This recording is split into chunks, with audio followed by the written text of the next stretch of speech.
Perempuan Aceh, mutiara berbalut taring singa.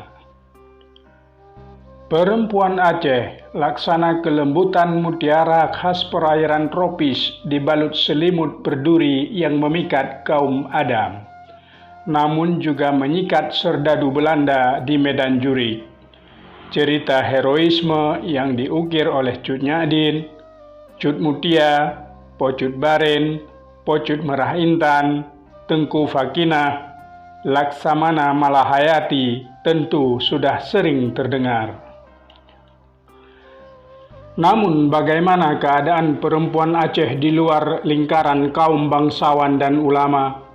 Apakah mereka mengikuti jejak panutannya tersebut atau hanya berperan sebagai ibu rumah tangga saja tanpa tahu keadaan tanahnya yang terjajah? Jawabnya ternyata kebalikan daripada itu.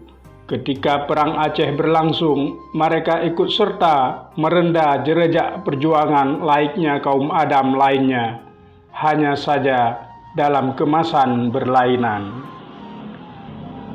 Darah juang yang mengalir di tubuhnya menggerakkan kesadaran untuk bertahan di tengah suasana yang mencekam. Mereka bukan hanya gahar di ladang, hutan, pesisir, di mana serentetan aksi penjajahan mereka hadapi dengan keberanian ganda. Mereka juga anti untuk mundur barang sejengkal pun jika memang masih memungkinkan untuk memburu dan menciptakan semesta kematian di pihak lawan. Terkadang sifat anti kompromi ini terbawa pula dalam kehidupan cintanya. Zeng Graf memahat suatu kisah teladan yang inspiratif untuk ditelaah dalam kacamata kekinian. Pada tahun 1933, seorang dari 13 orang pria yang berdemonstrasi di daerah Long datang melapor ke kepala kampungnya. Ia menceritakan tentang istrinya yang tidak sudi melihatnya lagi karena ia dikucil oleh pergaulan masyarakatnya. Untuk menyambung teduh, ia menyendiri di gubuk ladangnya. Ketika seorang pegawai kolonial Belanda menanyai perihal keadaan suaminya itu kepada istrinya, sang istri meludah ke tanah dan berkata, "Suamiku, aku tak punya suami." Ketika disebut nama suaminya, ia menambahkan, "Dia bukan laki-laki." Jih Kon Agam. Ia telah membakar nama suaminya hingga tak tersisa di hati dan jiwanya yang dalam penilaiannya adalah seorang pecundang yang lebih suka Mel daripada Syahid. Sedang teman-temannya yang lain gugur di medan tempur dan anak-anaknya tak berayah lagi. Wanita Aceh rela menyerahkan jiwa raga untuk suaminya, agamanya, dan tanah airnya. Orang Pidi terkenal sebagai pejuang yang fanatik. Suatu ketika terjadi jual beli serangan. Ketika seorang laskar Aceh tertembak, istrinya mendekapnya menuntun ke pangkuannya. Ketika menyadari suaminya sudah tiada, ia membaringkan dengan buaian lembut. Terakhirnya penuh untaian kasih sayang. Segera sesudahnya, kelewang suaminya digenggamnya lantas menghambur ke barikade musuh.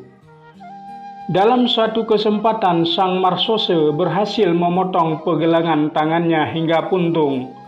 Bak seorang musketer handal, tangannya yang lain segera menggail kelawangnya dan mulai melancarkan serangan hingga akhirnya ia tewas dengan tumbuh bersimbah darah. Di daerah Tangse, ketika Belanda mengetahui di dalam sebuah rumah bersembunyi pasukan Aceh, beberapa marsose bergegas naik ke tangga. Langkah mereka terhenti sesaat setelah melihat seorang wanita yang berdiri di samping pintu dan membentangkan tangannya agar para marsose itu tak dapat masuk dan berteriak, "Tidak ada orang di dalam." Minggir, bentak Marsose yang sudah menggendus keberadaan pejuang di rumah itu. Jangan sekali-kali mendekat, ini rumahku, teriaknya sambil terus menghalang-halangi. Aksi heroik ini baru terhenti saat kaki kena pikul popor senjata. Kesempatan untuk mendapat pujian atas keberhasilannya meringkus pejuang Aceh seketika menguap seiring dengan menjauhnya para pasukan Aceh yang sudah kabur sejauh mungkin dan hilang di telan malam. Lantas, di manakah sekarang wanita-wanita perkasa itu yang dulu bergabung dengan pasukan Ineng Bale Gerakan Aceh Merdeka? Adakah kisah heroik mereka seperti kisah Indatunya dalam melawan Belanda yang kini dilupakan oleh rakyat Aceh yang sedang bahagia dengan remah-remah MOU Helsinki Finlandia?